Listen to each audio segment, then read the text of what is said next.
morning, welcome back to my channel. If you are new here, what's up? I'm Raisha, aka Fab Fly. My channel encompasses luxury, being a black woman. It encompasses travels and fun. So if you're interested in those small aspects of my channel, definitely make sure you subscribe.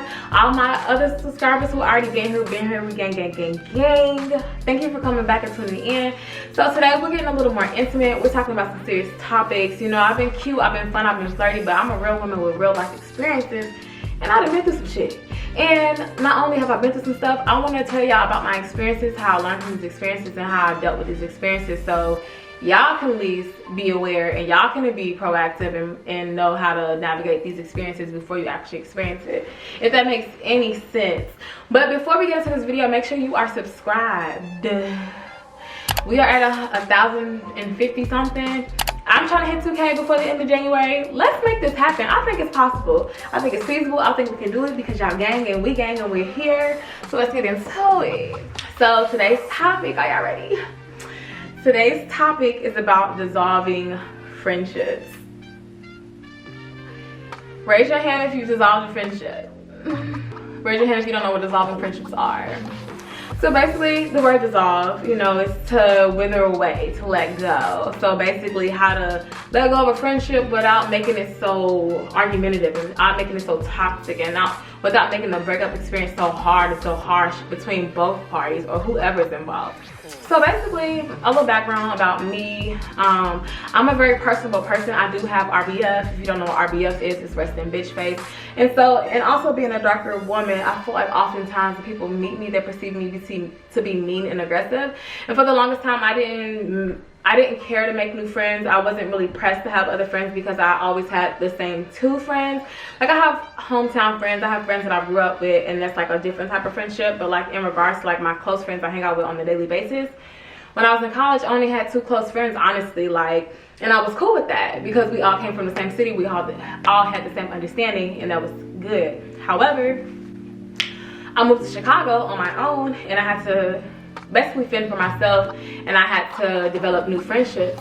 And I was very excited about it because I was also excited about my Chicago experience, experiencing a new home. I think where I messed up at was a lot of my friendships ended up being surface level, because I ended up meeting a lot of girls like on the plane, and it's like, okay, we're having fun in the galley, we're having fun on the plane, but I don't really know if you have any true substance, because you can't really gauge a person off a 3-day trip, and maybe you're catering to your cabin, you're not really here to kick it with your crew. And so I met a lot of girls through that, and I met a lot of girls in the club, and I met a lot of girls in like socially fun environments, so it was hard to decipher who this person really was. And I can admit that it was my fault to jump into things. Of course, when I was young and I was in the city, and I think a lot of excitement overshadowed a lot of the bad shit that I end up seeing in people. So yeah, like most of my friends were flight attendants, classmates, or roommates of friends. Okay, so what type of friend am I? So let's just break down what type of friend I am so we can see how I end up discerning what type of friends that I actually want in the end. So I'm just a lovable friend. Like, I'm a friend's friend, I'm a girl's girl. Like, y'all can't see my wall art, but like, I'm so into sisterhood, I'm so into womanhood. I just feel like, you know, I'm authentically into womanhood and sisterhood. Like, I'm not that girl who, like, you know, wants to be all nice and stuff, and deep down inside she's a bitch. Like, I'm really a nice girl. I love to celebrate my friends, so no matter what you accomplish, what your achievement is, like any small milestone, if I know you're going through it, if you're sad and you're lonely, you're depressed, I'm gonna always reach out, speak to you, and I'm always gonna either try to send you something or physically be in your presence and let you know that everything's okay. All for assistance, that's financially, mentally, emotionally. You know, I give great advice, and that's why we're having this conversation now. I think my friends get to see and hear my perspective on certain topics, but I don't really know you guys like that, and we're getting to know each other. We're fostering a relationship. So I want you guys to like heed my advice, because I've learned through my 29 years of living, honestly.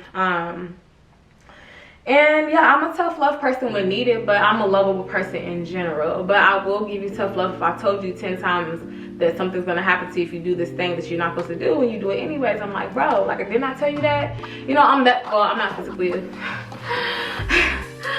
I'm gonna be hitting my friends, but they know it's all love. But I'm just so essentially, I reciprocate. I love reciprocity, but my thing is I'm more so of a giver, and I finally have giver friends, so it's a two-way street. But in the beginning, like I said, I had a lot of surface level friends, and I was so happy to have friendships that I would give into them, and I would be like, whoa, wait, they're not giving back, or they're not celebrating me like I celebrate them. So that was one of the reasons. Now we're gonna get into reasons why you want to walk away from friends. And I'm not really gonna touch on any topics because this is not a messy channel. I'm gonna speak on one girl in specific because that shit dead Fred. And I'm not trying to be mean or disrespectful, but I want to speak on our experience in general, just to elaborate and let y'all get like a real world experience. But these are reasons to walk away.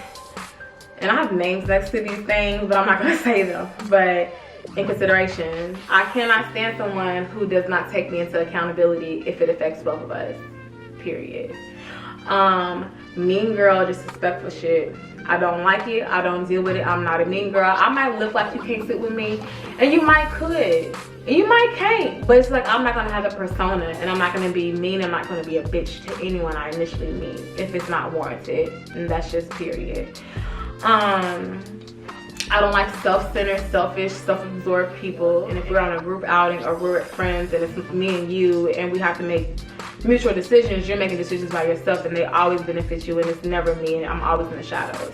That's what I mean by selfish and self-centered. Irresponsible, inconsiderate. I already said inconsiderate, but irresponsible. People have secret feelings, or people lacking communication when they feel some type of way. That's a big red flag. And I understand we are breaking generational curses, but it's just like you cannot expect to have a relationship with someone and have a healthy relationship with someone if you secretly envy them, or you're secretly jealous about them, or you lack the communication to express to them how you feel when they upset you. I don't have telekinetic powers. I don't have telekinesis. Like, I don't read minds. I read tonality and I can read your aura, but I can't tell if you muted me on social media. I just don't give a damn. And I'm too busy. Disloyal, self-serving. So that's like selfish and self-centered, but a little bit different. Non-reciprocal. They don't reciprocate nothing. And I hate that shit. And I'm learning that I really hate that shit.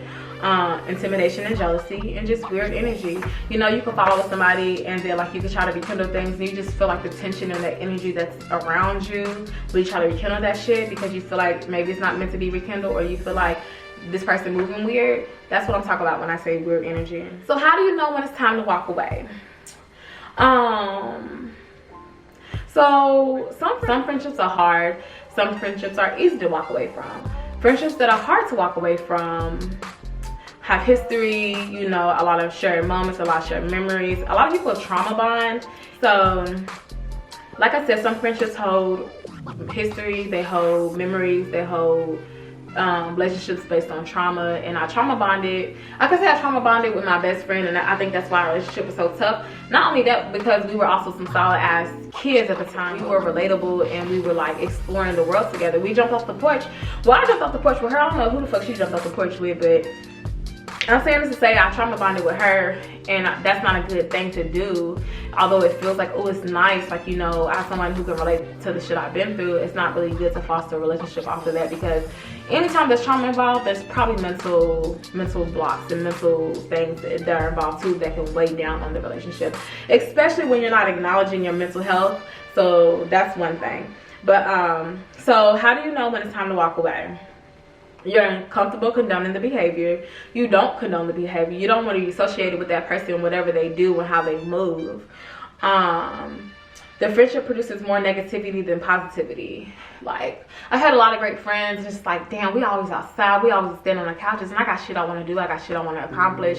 It's just like, yeah, it's my personal fault for doing that, but it's also the company you keep, what they always want to do. Like, you're not gonna be at the library studying if you're meant to be studying for a test when your friend's a partier or your friend's a hot girl and this hot girl's coming 24/7. Like, that's just not the basis of what you're gonna do. So it is good to keep friends that are relatable to the things you aspire to do or aspire to accomplish.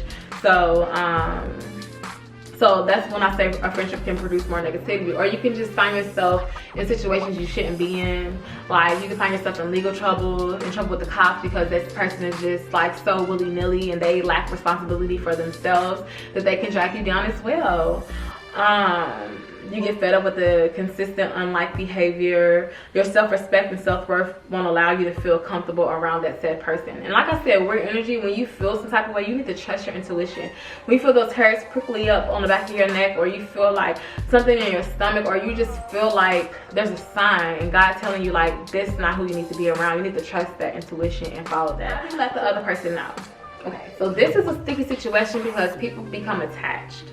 I become attached to people, but I've noticed that people, in my experience, a lot of people can form an attachment, and it's kind of unhealthy because just like, you know, we weren't born together, and at a certain point you didn't know me before you knew me. So it's like, it's kind of weird. I've seen people like lose their shit when I cut them off, and I understand because I'm a great person and the friendship was beautiful. And although sometimes the friendship, the entity is beautiful and it's fun, and like we had fun and it was beautiful, and it was, I keep saying beautiful, but a lot of my friendships do be fun and beautiful, like, and we be bad and bougie, and we bad, bougie, beautiful, and it be fun. It be a lot of shit. It don't be worth holding on to. And that's, again, those are surface level things. Fun, beauty, bad, bougie, that's some surface level shit. Sitting in a section, sitting in a club, that's cute. But I know now as an adult I require more. So let's get back to it. How do you let the other person know?